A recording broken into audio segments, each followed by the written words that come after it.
What is going on, folks? This is Connor Martinez down here at John's Sporting Goods in Everett, Washington. We have a how-to video on how I like to rig my spoons for putting behind a flasher in the Puget Sound. I have all the tools and kind of all the accessories that I like to add in addition to the spoon.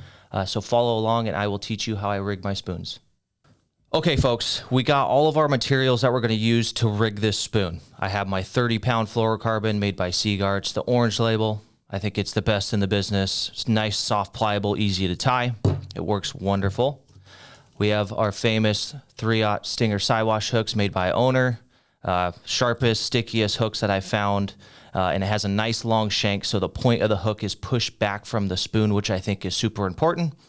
I have my WTP red eyes, and you'll say, why are you putting a red eye? Because there's already red eye on the Skinny G. Well, these are kind of a 3D molded spoon, so it adds a little bit of depth to my spoon. And they're definitely more bright red.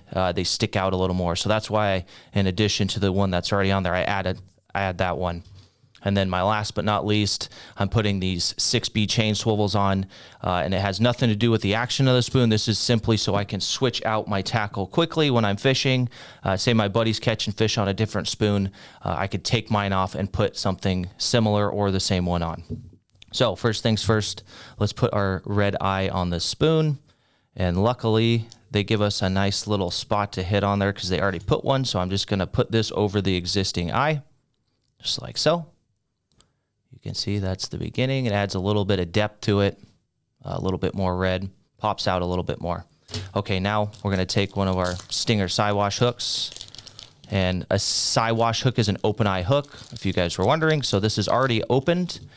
So I just easily have to put this on the back end of the spoon. Now, when you're rigging this, this front side would be the back of the spoon, and then the nickel side is going to be the belly of the spoon. So I want my hook point towards the belly of the spoon.